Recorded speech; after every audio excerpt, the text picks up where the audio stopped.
Mary, good morning. How are you? Good morning, Ryan. I'm well. How are you? Good. You just have to tell everybody where you're at because this is total commitment right now. And we had a little prep call, make sure everything worked, but this is awesome. I am sitting in Phoenix Sky Harbor Airport, and I found a little quiet spot that people will probably walk into whatever this room does behind me. So, and there may be voices around, so I apologize. But yeah, We were just laughing.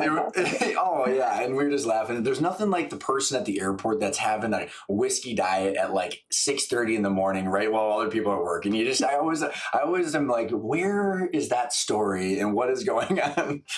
Right. Anyways, I'm way digressing. Okay. So, I am super excited for this conversation because you've got such a unique background from a family business to an EOS implementer, and just the 10 minutes that we were spending, I know that there's a lot of different topics that we could definitely unpack. But for the listeners that aren't familiar with you, maybe just give your basic introduction, what you're doing now, and then maybe introduce the book that you just ended up writing. Yeah, I think the book explains it really well. So I'll start there. The book is called #Keep Going, and it's my story of going from a 15-year-old teenage mom to a successful entrepreneur and CEO. So it's like a pretty simple nugget of, imagine everything that's, involved in being a 15-year-old teenage mother, ultimately on welfare, raising a child 100% on my own, to having the opportunity of a lifetime, which was also when I was 17, my dad had purchased an insurance agency. At the time, I was a receptionist at a car dealership, and he said, well, if you could be a receptionist there, why don't you come over here? So I did that in his company. And then, maybe 5 years in, started realizing the opportunity that it was. And I have a twin brother, and he and I were in the business together at the same time. And we just started waking up to the possibility.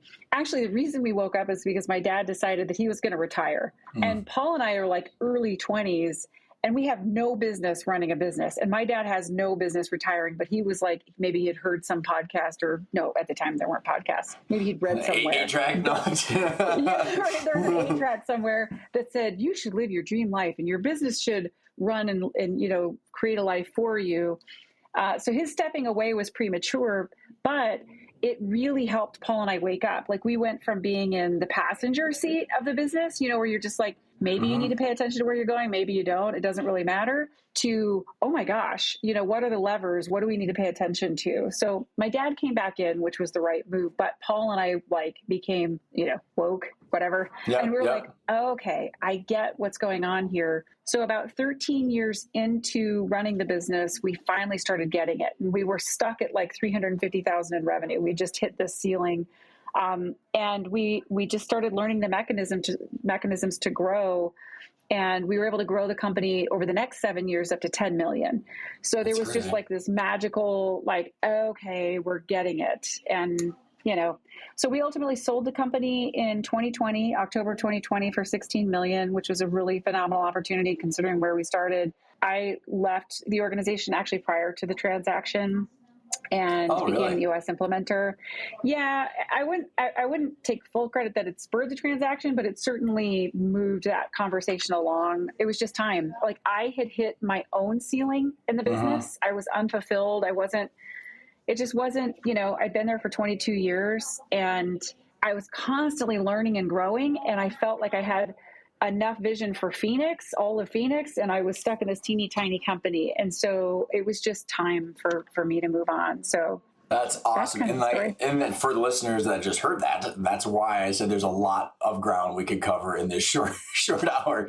So I want to go back, Mary, to I can't even imagine. I mean, I've got twin. I don't know if we didn't get this in the prep call, but I got twin girls that are 5.5. So yeah, the fact that you're a twin, and God bless your parents because it was hard. It's been hard. Yeah, no kidding.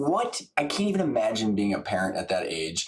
But then you just kind of skip from that challenge to then all of a sudden you're in your early 20s and you're jumping into the business. Like, what were some of the things that? How did you get to the point where you had that opportunity? And how did you manage that process so that way when that opportunity came that you were able to seize it? Well, I'd say that, my parents actually did something that's super unconventional, and I think it was the right move. Sorry, like the sun is like right in my eyeballs right here. Like I can't. It's because you're going to say something really important, right? I'm just noticing how bright it is. So So my parents did something really unconventional, and they said, you know, you're going to have the baby. Like when I got pregnant, they were, you know, obviously there's three options. You keep the baby, you have an abortion, or you give the baby up for adoption. Abortion wasn't for me. That wasn't an option. Adoption wasn't an option. And so like right away, I just faced whatever that was. But my parents said, you are 100% on your own. Like we will never watch the baby. You can live in our house. We will provide food. We will provide, you know, clothing, which is great. Like that's actually really great. That's but you are 100% on your own. So, and my parents said, by the way, if you want to use anything other than cloth diapers, then you need to go get a job and you need to pay for diapers yourself. And so I got a job a month after I had the baby because I was not going to use cloth diapers. So there was so much in that journey, like you said, like the first, you know, 6-7 years of raising a child as a single mom that really gave me grit and tenacity that I think kind of turned around in business. Because the moment I found out that I was pregnant, there's this really great story I heard from somebody once, which is the story about the bison. So like a bison, when it's facing a storm, will turn towards the storm and instinctively walk through it, knowing that if you do that, you'll get to the other side faster. A cow, on the other hand, will turn and walk away from the storm and then eventually like hang out in the storm much, much longer. And ever since I got pregnant, like I was like, I told my parents probably a half an hour after I found out. Everything has always been like, just face it. Whatever it is, just turn around and face it, because it's just going to take too long to go the other way. And we're going to get there anyways. So the faster route is just facing it. So I'd say that some of those instincts and disciplines that I had to deal with super early on, and I had to grow up and I had to take responsibility super early on. As a leader in business, one of the things I would always say is that you have to lead by example and you have to take responsibility. And I think that I got those lessons really, and you have to be tenacious and you have to get back up when you feel like crying and, you know, you're suffering. So there's so much of that early experience that definitely contributed to my abilities as a leader. It's a fantastic visual. Like I've never heard that before. So and now I'm picturing the cover of your book. And did it ever cross your mind to have a bison on the cover of your book? No. I was like, you got the ship and the storm coming after it. And I'm like, so how did that experience, like when you took over originally with your brother, when your dad first decided to retire, like how did that manifest in like how you handled that situation? Well, I would definitely say that I was kind of asleep at that time. Like I just didn't, you know, I was just kind of a dumb kid that just didn't realize like what was in front of us. And so what I started to do was I started to become a specialist in the product and service that we were offering. So I became really obsessive over what we were doing and how we could do it better, how we could help more people at scale. I wasn't thinking in those terms. I know those are super common terms right now, but I was thinking, and I would say I'm a hard worker, but I'm also lazy. So every time I do something, I'm like, that's too much effort. That's too much effort. And so everything is about finding efficiency. And so I was just obsessed with becoming an expert and then finding the most efficient way to do things. Super interesting. And so that's when we started. And then my brother and I moved into our own specialty. So I was specializing in one product service line. He was specializing in the other. And my dad was a great partner too. The three of us were a really phenomenal trio with very complementary skill sets. And so we all just kind of took the ball and worked. And with the products, and because was this a personal insurance or property casualty or what? No, it's really sexy. It's Medicare insurance and long-term care insurance. And so my specialty was long-term care and my brother's is Medicare.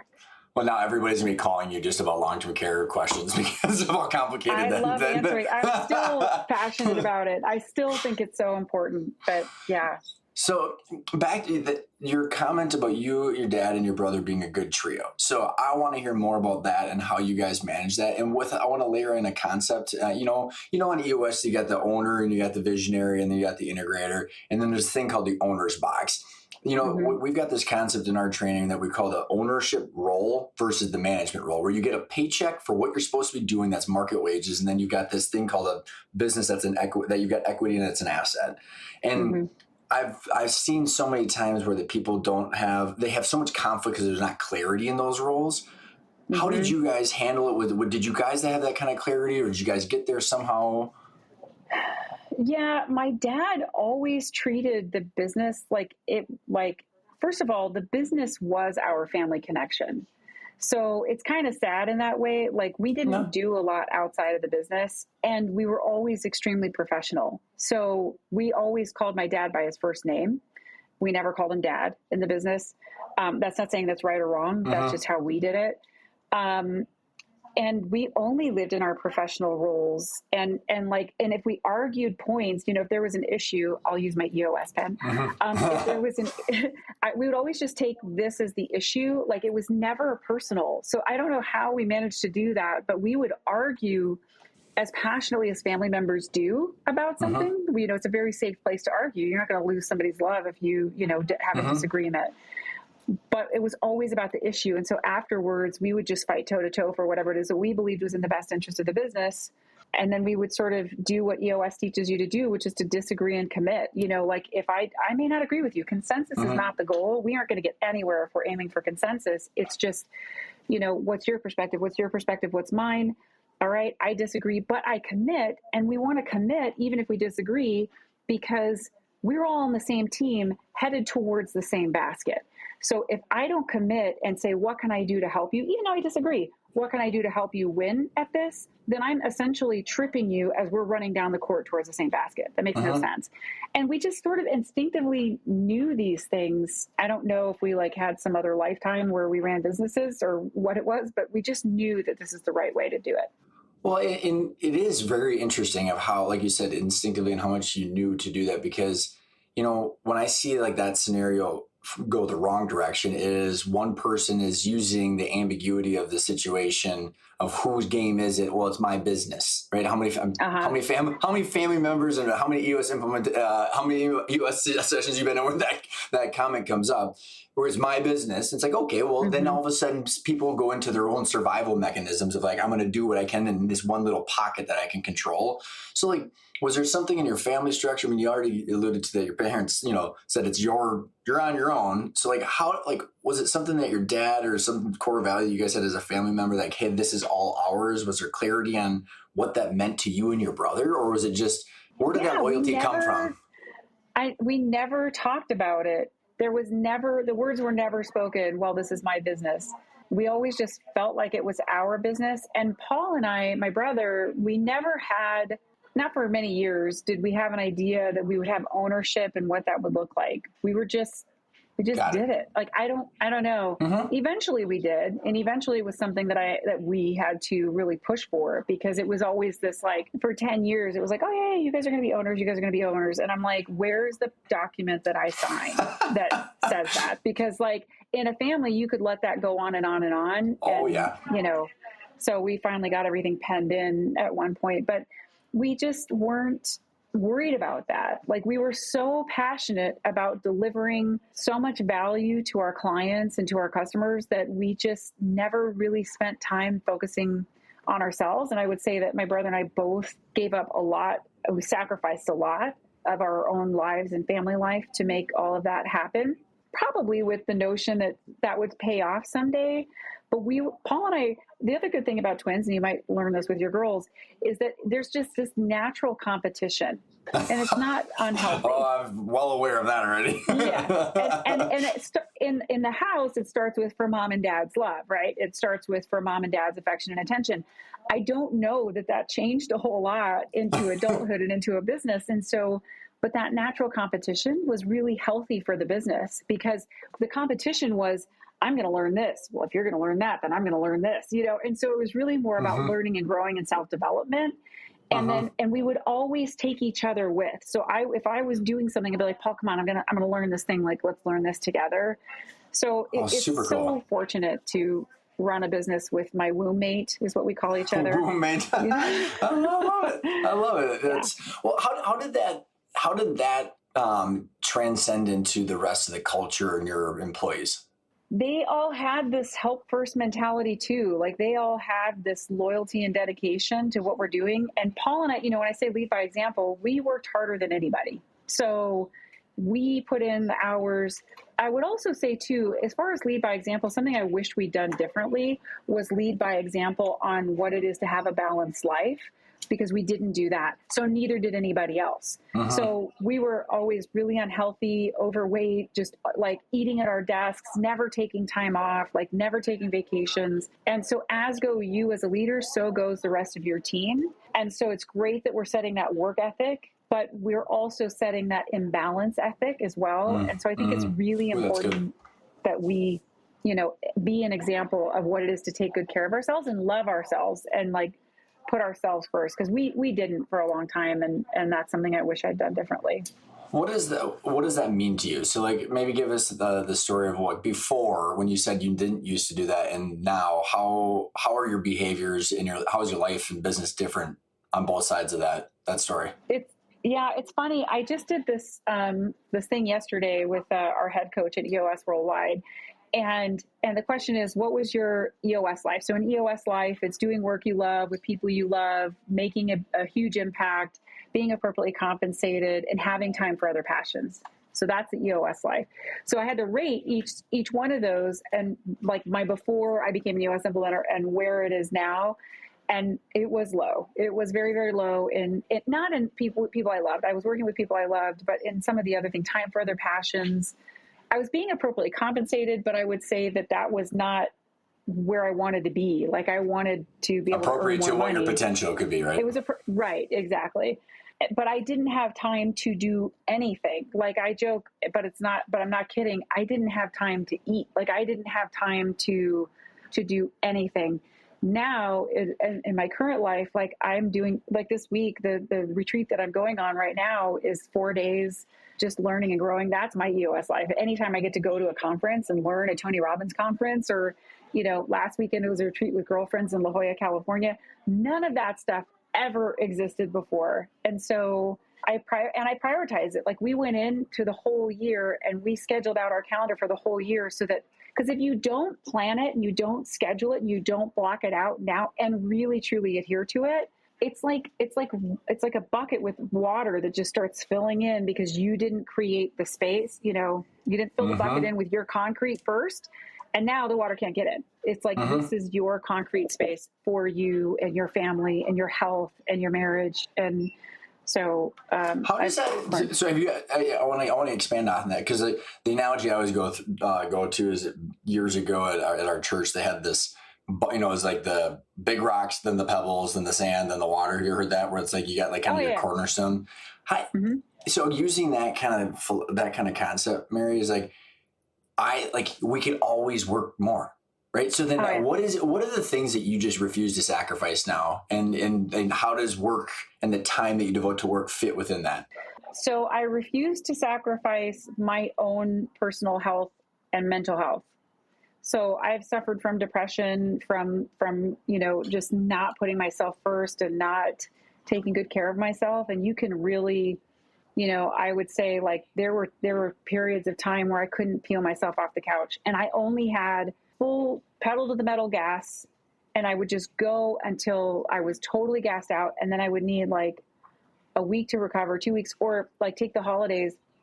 And like, it was like, I'm doing nothing because I have nothing left. And so then my family's always getting scraps and leftovers. So now I get to take my kids to school every day. I didn't, you know, that I'm not in session. I'd never got to do that before. I get to pick them up from school. I get to take them to jujitsu. Like my family comes first. My husband, it's been hard. I mean, I've been building this other business now for the last two and a half years. And I would say that it's been really hard, because what happens is you may leave whatever you're doing. Maybe you sell your company and you go on to the next thing, and you can't help but do the same thing again, because it's like hardwired in you. So I can't say that I have it mastered, but I'm trying really hard to, and I have an assistant now, and my husband's in my business as well now, where they're helping me have the boundaries, and they call me out, and they're like, Mary, you said this was important to you and you're doing it anyways. And I'm like, you're right. Okay. You know, so having people around you that love you enough to tell you you're full of it. Well, and I think about like, I love what you said, because I agree with you. And like some context for me is I was at this conference recently, and they had it was a small business conference, all privately held, all like EOS type businesses. And they actually had this public company CEO come talk. kind of like a stretch, like, why are we doing this? And I listened to his, so some guy got up and kind of in the, he didn't say the EOS life or anything, but like kind of in the balance, the integrated, like well-run life, like you're talking about. He asked him, like, what did you have to sacrifice when you're up there? Explain, like, it wasn't what did you have to sacrifice? It was like, how did you do that without sacrificing it?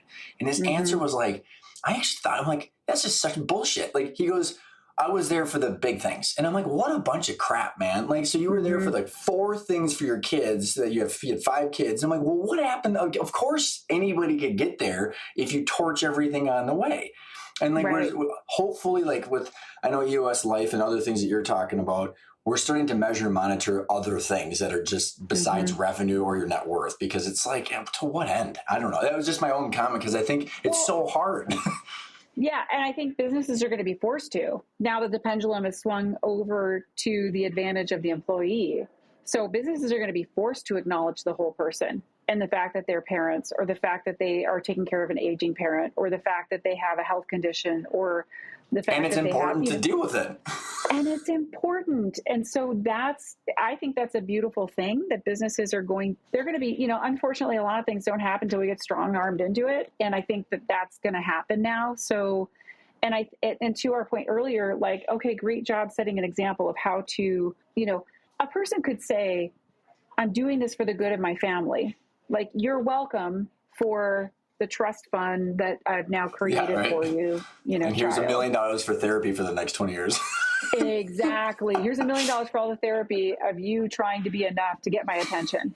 So, like, which is exactly what's going to happen. So in Tony Robbins, something that he talks about at every conference that I've been to, and I've been to I've been to every type that he has, I've been to every one that he has.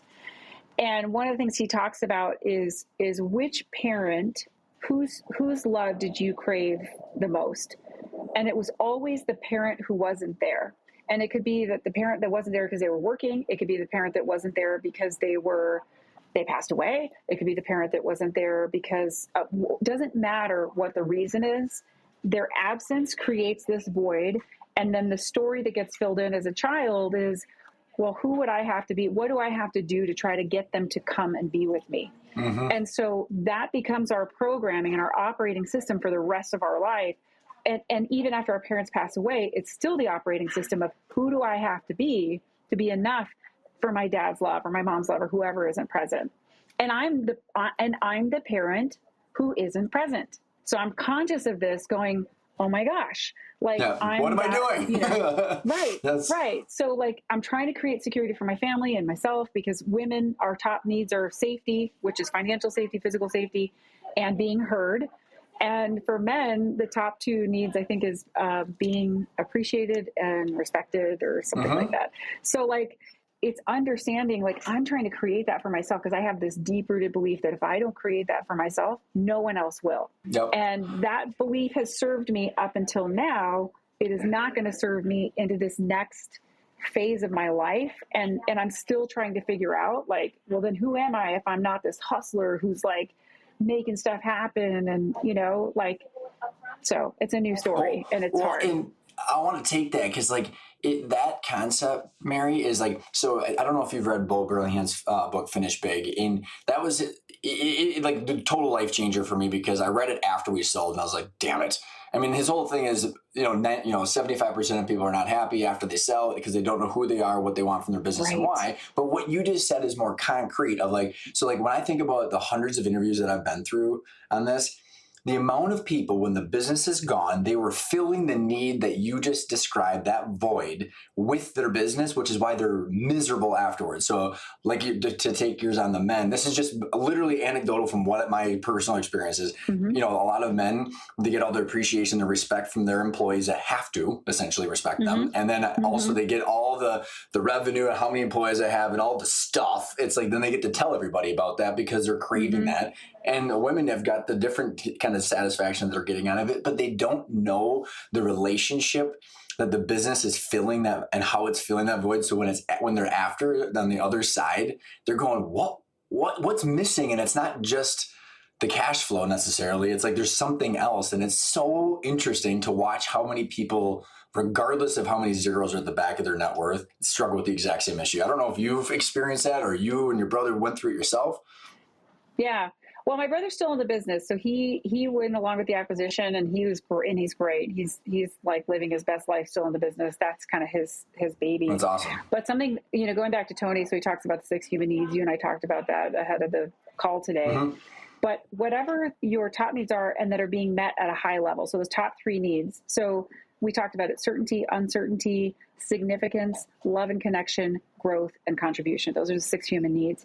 And whichever of those needs are getting met at a high level, we are going to do that all the time, whatever that is. And in business, our human needs are met at such a high level, especially our needs for significance, right? Yep. I have a high degree of need for significance. And I was super embarrassed to discover that. Like, I was like, oh my gosh, I don't know why that is, but it just is. And so in the business, it's met at a high level.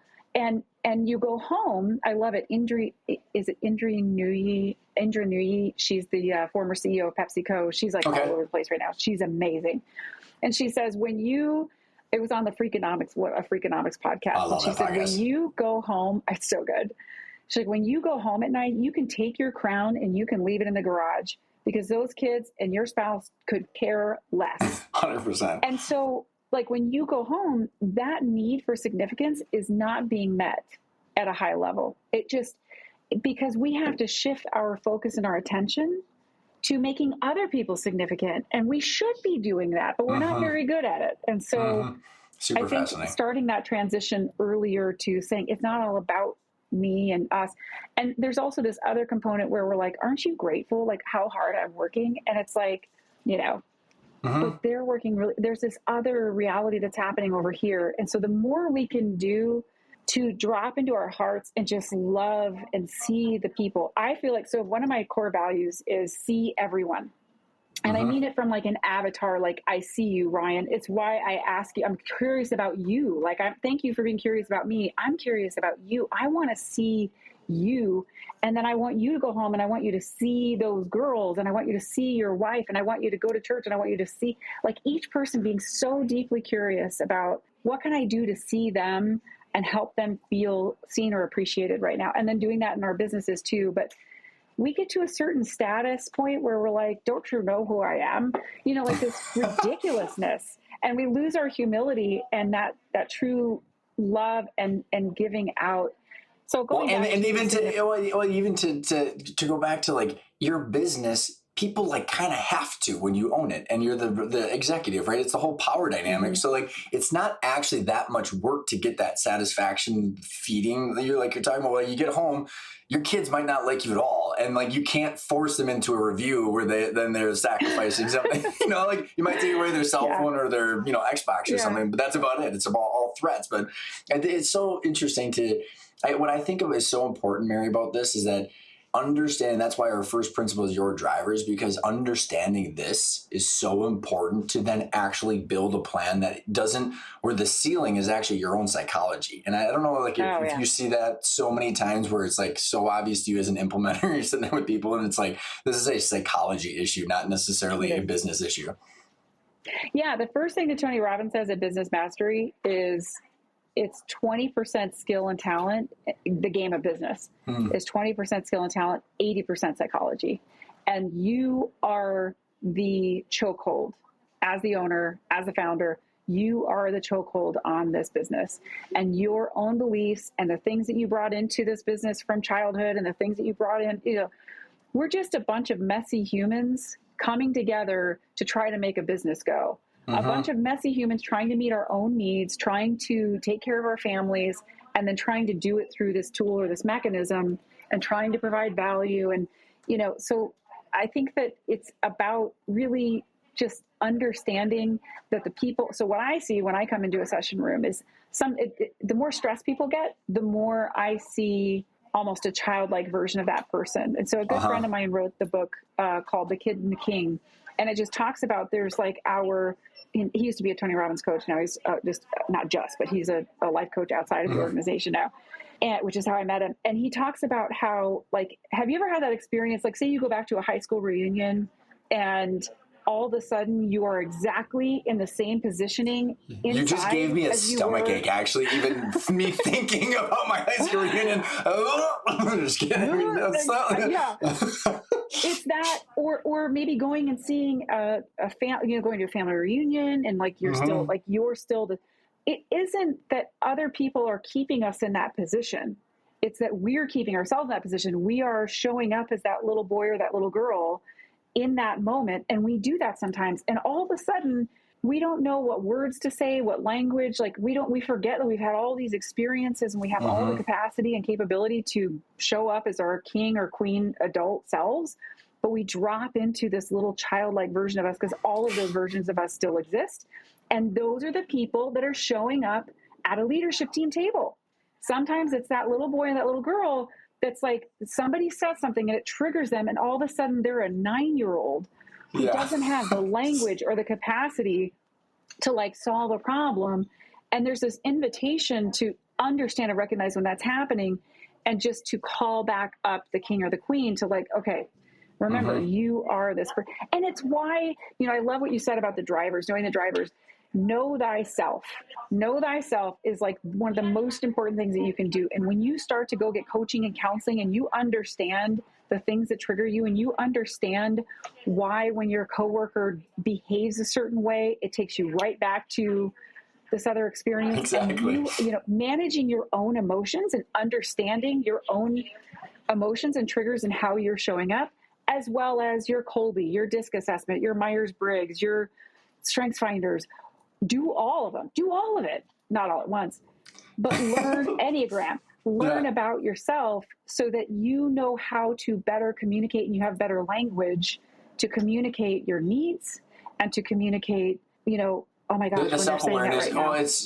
Self-awareness is like, first of all, it's very rare, but when you find and you interact with someone, it's very obvious. And by the way, you go into their culture, I can only imagine, and I've seen it myself, where like, it's just obvious when you have the self-aware leaders, because it just manifests itself all over the place. I want to take everything that you just said and then layer that onto, and we're going to get us back onto the business side. When you and your brother and your dad were signing that, you said you got to a point where you actually signed a contract, or I don't know if it was a purchase agreement or whatever that was. Like, did your dad, like, how, I'm going back to like, it's so unique of how how clear those roles were and how all this was for you guys. So like, how did you take, knowing that you were a family, and when you're sitting down, how did you guys structure that? And what was the communication like to all get on the same page? Because that can really set a triggering or a set of dominoes that don't go the right direction. I don't know. Maybe we should have negotiated for more. I don't know. But my dad came to us and said, hey guys, here's your percentage. This is what your mom and I think is fair. And Paul and I said, okay. I don't know. Like, I don't know if we, I have no idea. How did you get to that point though? So if that was very clear, how did you get to the point where your dad and your mom got ready and you guys, like, everybody was on the same page with this is now the time? Well, my dad, if I'm honest, is this a safe place? Is this just you and me talking? So we were at dinner one night and my dad said, I'm just going to take my glasses off because then I think that will help with my there. So my dad said, hey guys, we're really excited. We're giving you, we figured out your shares in the organization. And I remember they wanted us to be celebratory about it. And I remember being super frustrated. And I was also probably 3 glasses of wine in. So I had some guts that I probably wouldn't have had otherwise. And I said, it means nothing. And I was just pissed off. And they were like, what? Whoa. And I said, it means nothing. I'm like, you've been talking about this for 10 years or 12 years. I'm like, until I sign a document, it means nothing. And really what I was feeling is that I have given you my life. Like, I have put this business before my family, before my health, and I had reached, a breaking point, and I was just really frustrated. And I want to say we sat down to attorneys within the next 2 or 3 weeks and got it all, mapped out. Your dad, I can just hear your dad. I hear you, Mary. I hear you. Got noted. They were surprised because how like you have this expectation of gratitude or appreciation. Like you go to tell your wife something and you're like, hey, honey, and she's not responding the way that you were hoping she would. That's probably how that went for them. But I just, Paul and I were always very amicable and like hardworking, and just I had reached a point of like, frustration. And that's okay. I think, you don't make change in your life and things don't happen until you get pissed off a lot of times. If things are just a dull pain, you're like, well, this kind of sucks. You're not going to make a shift. You're not going to make a change. And so it's almost like emotional leverage to tap into. And roll the dice. Yeah. So then when you said you were plateaued in the few 100,000 or top six figures for a long time. And where did the breaking point come there where you just said enough? Like what was going on where you were like in search for something else? And then how did that translate into the growth? It was totally by accident. What happened is my product line was long-term care insurance became very unstable as a marketplace. And I was seeing the indicators in underwriting and pre-qualification and not getting cases placed. And like things were just changing and shifting. It turns out like they were offering 5% compound inflation guarantees on contracts, even though no one was earning 5% compound anywhere. So it was like things just had to shift and change and benefit structures. And then each week was like gloom and doom, Mutual of Omaha, John Hancock, all these big name companies were starting to shift how they were doing business. Rate increases were happening and I couldn't get business placed and people were dropping off like flies. And I'm like, what are we even doing here? And I looked over at my brother's side of the business and he was having a ton of success in Medicare because Medicare, the laws had changed and rules had changed in 2005, 2006. And by this time it's now 2013. So he had done a really great job of building his side of the business. And I thought, you know what, even though I had just had a record year in long-term care sales. So this is that's an interesting thing because people might look at that and go, but, I decided to shut it down. But again, I had just hired 2 people and we had record sales. And I was like, oh, and what happened was I had a baby and on my maternity leave, I had this time to think and I had a clarity break and I was like, oh, we need to drop this and I need to turn around and support my brother infrastructure wise. And so I shut down long-term care and took my 2 new team members and said, I know you guys came on for this. You guys are the right people. We have these other seats. Do you want to do that? And so they moved over into those seats. And then we focused 100% as an organization on one product focus.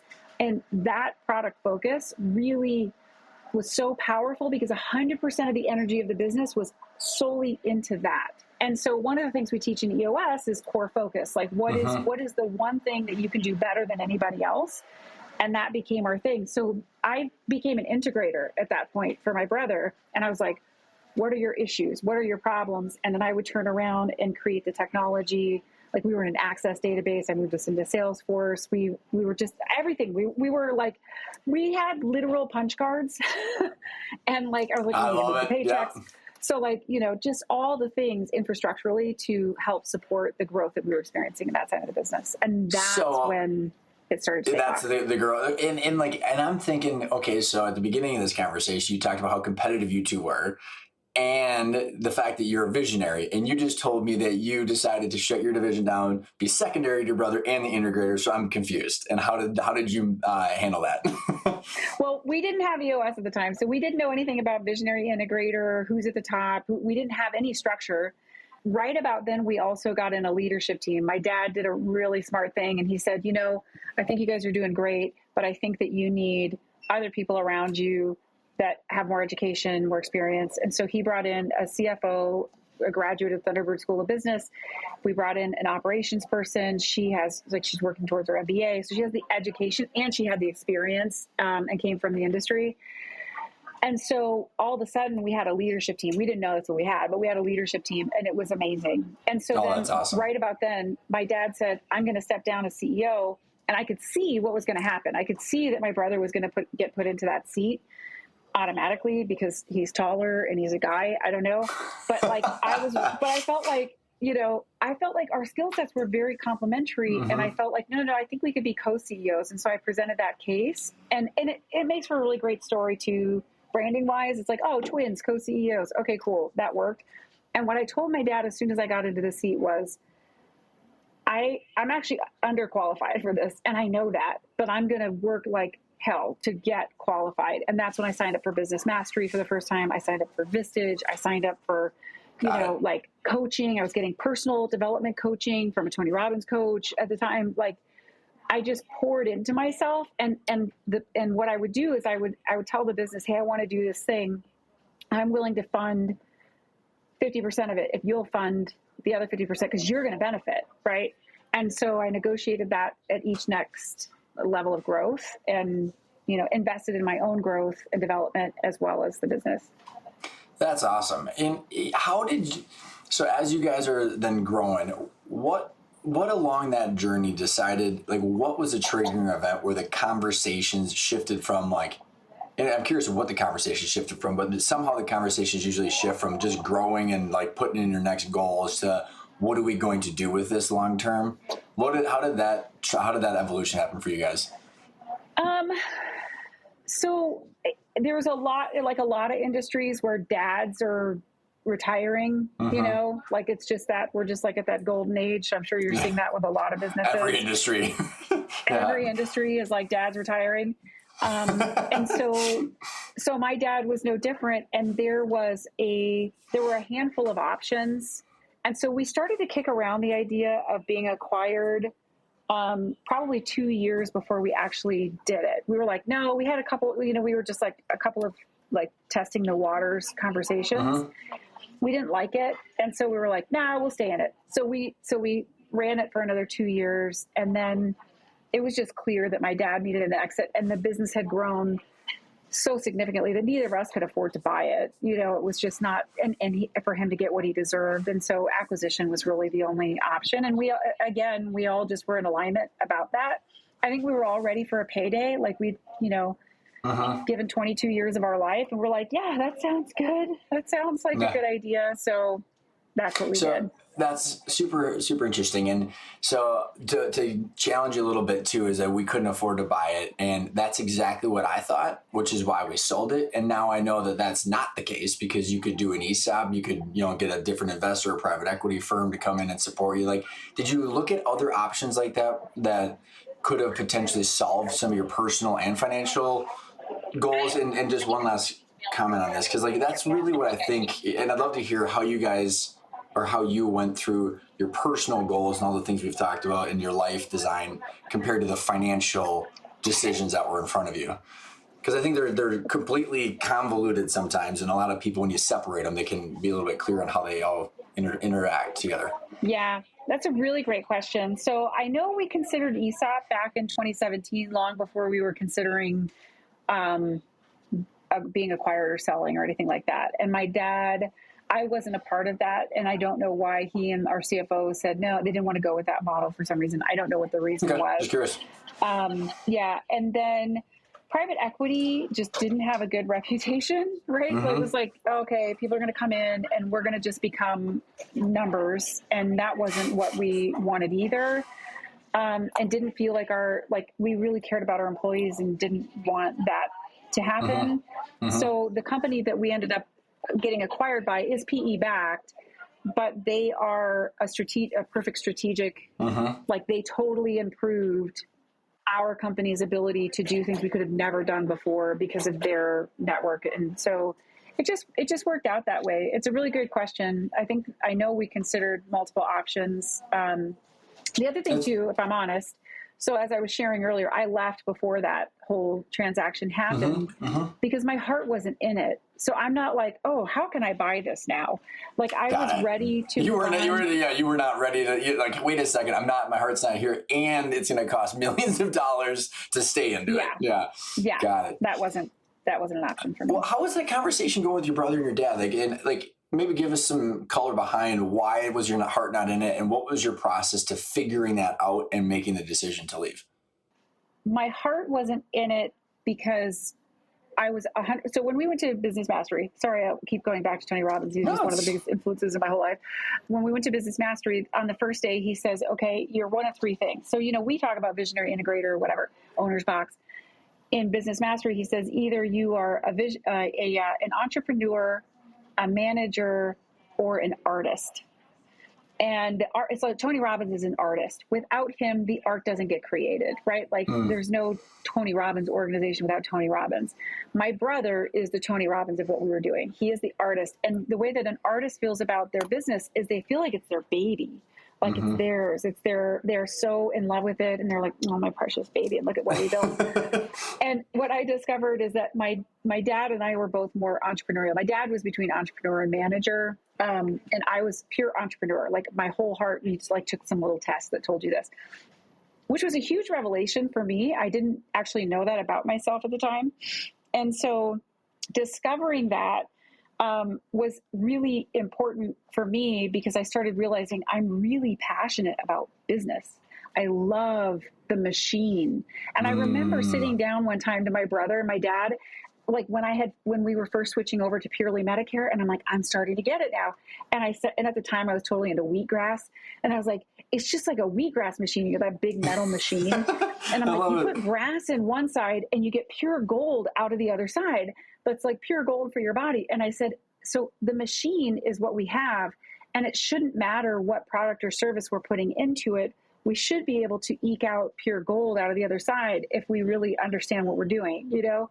So really, I felt like there wasn't much more I could do. My heart wasn't in it because there wasn't much more I felt like I could do. And I felt like I had hit a ceiling personally where I'm like, I just want to do more. I want to help more people. And that just wasn't my heart wasn't in it anymore.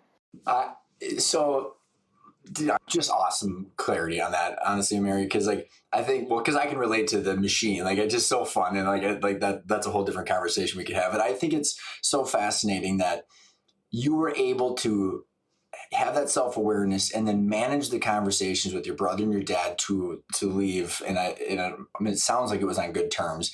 The amount of times I felt trapped because I was my duty as a son to stay in the business. And a lot of that is a self-made narrative, full admitted of that. But like so many families have that, whether it's actually mandated that people stay in to get the inheritance. So it's like you're just essentially a slave to the business, or you feel like this loyalty that you can't leave. Any thoughts on that topic in general? I mean, because you probably see it in the companies that you're consulting with, or how you guys manage that, where everybody was okay that you didn't have to be an employee here to still be the owner and to still be a family member? I think, starting EOS was helpful in terms of creating clarity about even the idea of an owner's box and just being clear that that's actually an option. So I think that we now had that structural clarity. Also, I should say too, when we started EOS, you go on the first day, you decide who's the visionary, who's the integrator, who's in the finance seat. And what happens is everybody gets kicked out of their seats. Nobody has a seat. No family member, no one has a seat. And and then the whole team puts people back in seats. And so I got put into the visionary seat. I had an integrator, and then my brother was put into the sales seat. And while that's accurate, because I'm very visionary, my brother is too. And I could see how me being in the seat as a family was never going to happen, because you have those roles in your family. And like, no matter what it was on paper, it was never going to be that in real life. Like it was just never going to be that way. And it was okay, because my brother was the artist. He wanted this so much more than I did. And this was really his baby. So it was part of it is kind of bowing out and giving him that, like saying he is a visionary, like he should be here. As far as leaving the business, that's something I'm actually working on right now, a TED Talk on. I'm not prepared to say more about it yet because it's really deeply personal and challenging. But I really, you have family issues, like you have family history, and that's there. And I actually tried to leave the business 3 times altogether. So I left once when I was 19. I left again when I was 27. And then this last time. And it was funny because I was having coffee with my brother the other day. He's like, but the 3rd time you left, we both just started laughing because it was never fully going to be my calling. It was my opportunity to learn and grow so that I could go do work somewhere else. Like it was kind of always that. And that's really challenging to admit, but it's true.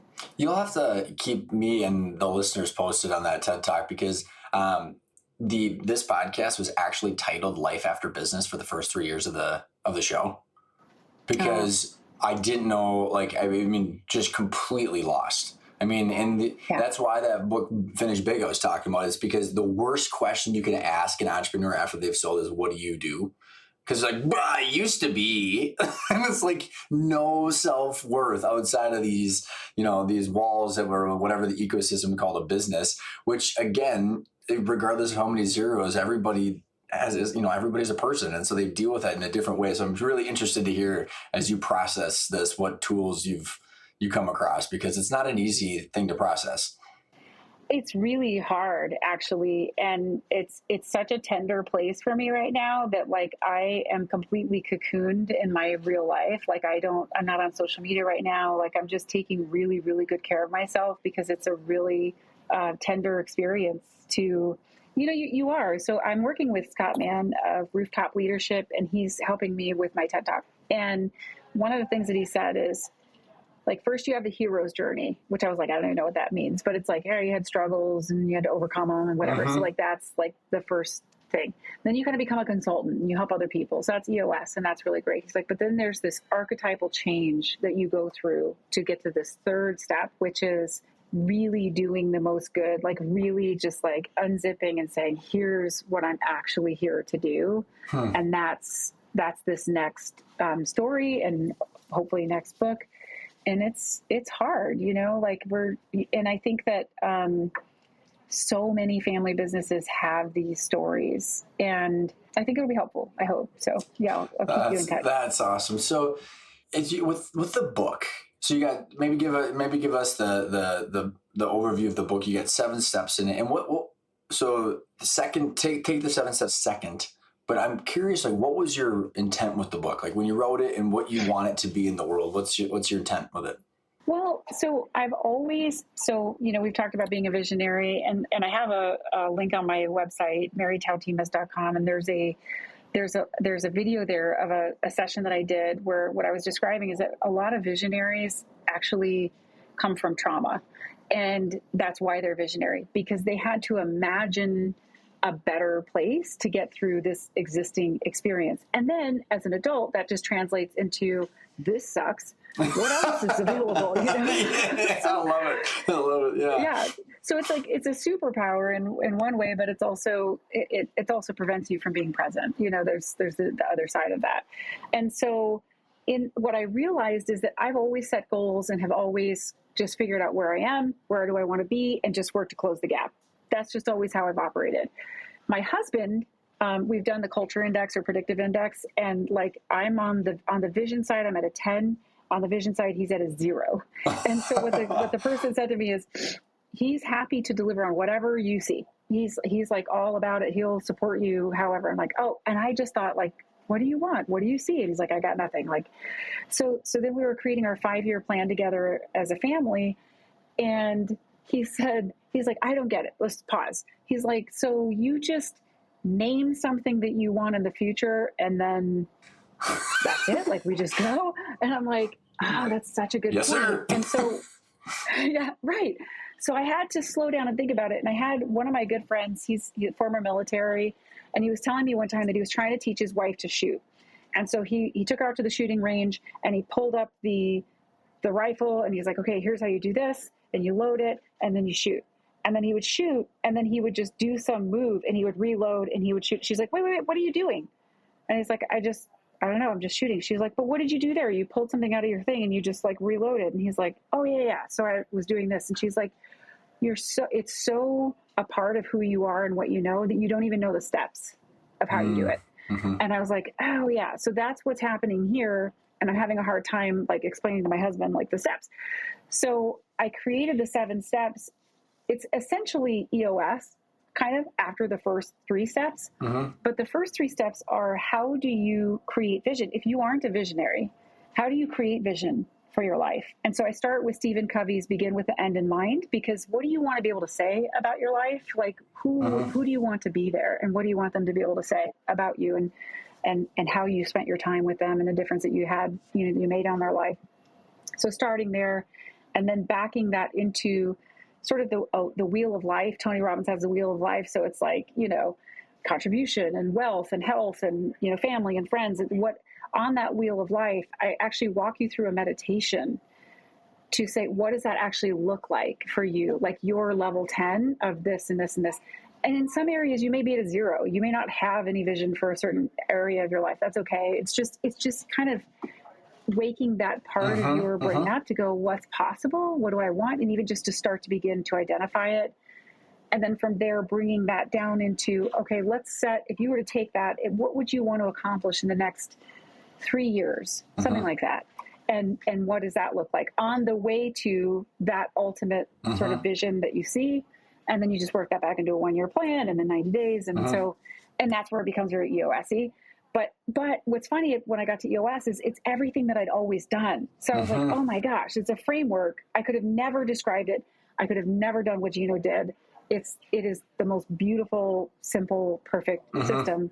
So I'm not saying that, but I'm saying it's just that simple execution, But there's a component that you and I talked about prior to hitting record, which is the first few steps in that book where you're talking about, which is what is your intent and what are you going to be on the right track? Because you can implement a really bad strategy or really bad behaviors really fast with EOS. So you're kind of you're walking through how to actually get clear on that vision, which is very fascinating, Marie, because Mary, sorry, I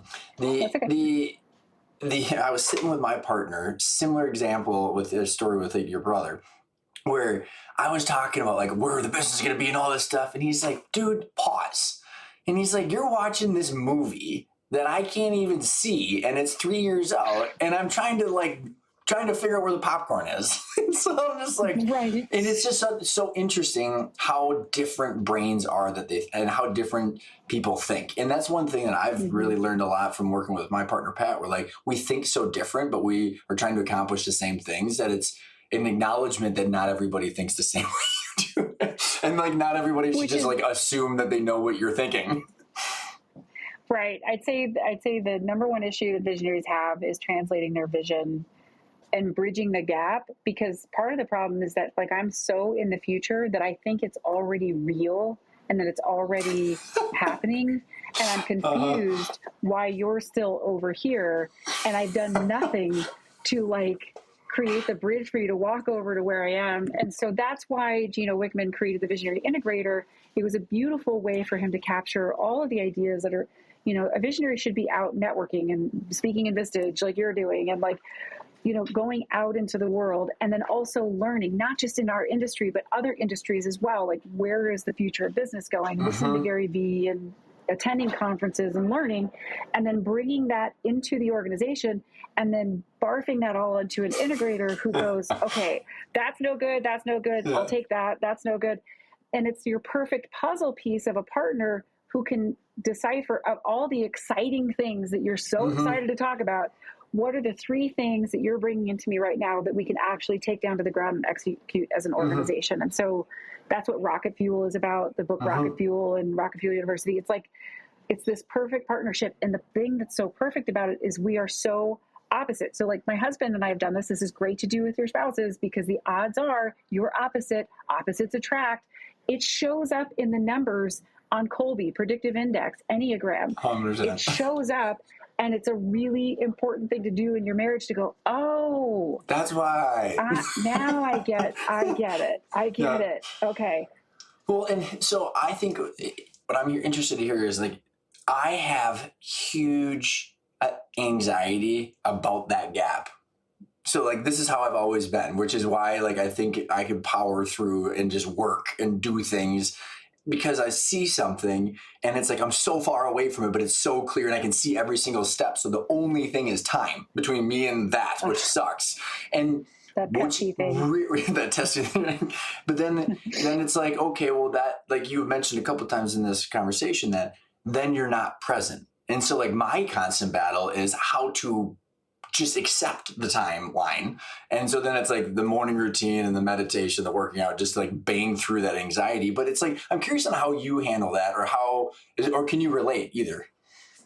Everything you just described. I got up at 3:00 this morning, our time, to get in my workout, to get in my meditation. I also do Heart Math Institute, which is like, how do I get into my heart? Dr. Joe Dispenza and Wim Hof, bang, did it this morning. Absolutely. Yes.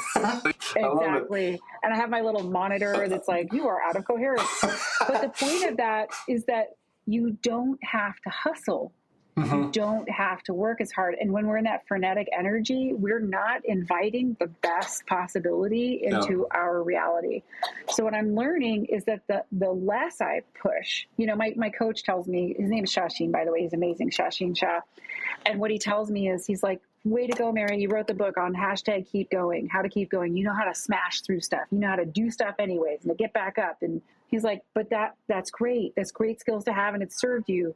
What's your next book? Is it like hashtag stop running? Like, what are you running from? And I'm like, and that's how we came up with the TED Talk, actually. I'm like, And so I'm working with him and another coach, Vered Kogan, who is really the heart math. And that, like, she's teaching me these strategies on emotions and triggers and stuff. And in that process, what I'm learning is that the less I do and the more I just be, the more things just come to me. Like the perfect opportunities just keep coming to me. And I look at my calendar and I'm like, my assistant scheduled a meeting on my calendar with this person, this person, this person. I'm like, and I'm just looking at the names and I'm thinking, I would have killed to have a meeting with that person 2 years ago. Now I didn't even ask for it. I wasn't even looking for it. And they're there. So it has to do with pausing and slowing down and being clear about what it is that you want, to your point, again, back to drivers. But something I wanted to point out, we talked about earlier, because in my book, it's about your personal life. And Gino Wickman also wrote a book about your life. It's called The EOS Life. And so he's got his own program for that. The point is until you're clear about what you want for your life, and I'm sure you teach this to your entrepreneurs, then how are you supposed to know what you're trying to get out of the business and what you want the business to do for your life? So I love it. And then getting on the same page with a spouse or a partner too. All the people that are your stakeholders. I mean, like it's not just your business stakeholders, but it's everybody that you interact with on a daily basis. And there's a Yogi Berra quote that I love, which is, if you don't know where you're going, you're going to end up someplace else. And it's just like, wow, yep. It's like, you just have no idea, like how, like, and I find it so fascinating how few people do. And it's like, it is so interesting, right? Because you nailed it. Where like, it is, like, it's so counterintuitive to just be, especially when you're a hustler and an entrepreneur. And I've experienced a similar thing to you, which is like, I'm just going to smash through as many things as possible. But then, like you said, at some point, like, there's always going to be something else to smash through. But at some point, you have to kind of like shift that, and it's really difficult. It's like fighting gravity. But then once you kind of can taste it, then it's like, oh, it actually works. And so then you can kind of get the feedback loop going that it's actually going to work, and it's not just fake. Right. It's almost incomprehensible, isn't it? Like, you're like, wait a second. So I'm supposed to just set goals and sit on my hands? Like, I don't get it. Like, what does this look like? Like, how does this work? And I'm still figuring it out because I don't know. But in the meantime, it's that sort of magical morning routine, that pausing. I've come off of social media, which I have a team that posts, which is great. And it's all my content, but I'm not looking at it. So then there's all of these opportunities throughout the day to just sort of be. And now, like, I forget my phone places now. I'm like, oh, I forgot my nice? phone. Oh my gosh. Like, the head space that you recapture when you lose the addiction of your phone is unreal. And you have space and time to just think and to just be and to imagine what's possible and make connections in your head of like, if I connected that person, whatever it is, it's all there. And I think the more you get away from your computer and your phone, and you go out in nature and you go on hikes and you do meditations and all these things, like, Ray Dalio, he's been talking about meditation. He's been doing meditation since he was in college. 30 years or whatever. I know. Yeah. And you're like, Ray Dalio, like the most, robotic people. Yeah, exactly. Yeah, nope. He's just like a machine. I don't know. It's so important. Mary, this has been so fun, and I think we could probably go for a couple days. That's why we did the little bit of a prep call. I'm going to let you go because you're on the airport, and I got 2 final questions for you. So the first one is, I love to know what people's definition of intentional is, because of the name of the show, and it's very near and dear to my heart and our company's heart. I'm really excited to hear your definition of what intentional means to you. Intentional means deliberate. It means not, I think it's the difference between being like a plastic bag, like, floating down the street, and like being and saying, I actually have control and I can actually take responsibility. No matter what happened before today, I can take responsibility from what happens from here forward. So maybe the first half of your book was written for you because of parents, people, friends, family, culture, whatever. But once you understand that you can take responsibility and the second half of the book is still blank and that you get to write it, that's intentionality. I love it. That's fantastic. Second question, where can people find you, your website, the book? What's the best place to reach you? So my website, and I have a weird name, so I hope you'll post it. I like my name, by the way, but it's also weird. So it's Mari, Mari, which is why people are tempted to call me Marie or Mari, but it's Mari, Mari. And then my last name is Tautimes, Tautimes.com. So MariTautimes.com. If you just typed in MariTau, I'm sure it'll come up because no one else has my name. It works out that way. So, Mari, this has been amazing. Thank you so much for coming on the show. You bet. It's been such a pleasure, Ryan. I will talk to you anytime. I love what you're doing. I think you're doing really incredible work. I'm glad we had a chance to talk about that ahead of time, and just keep doing what you're doing. The world needs it. I appreciate that so much. All right. Have a good flight. See ya. Thank you.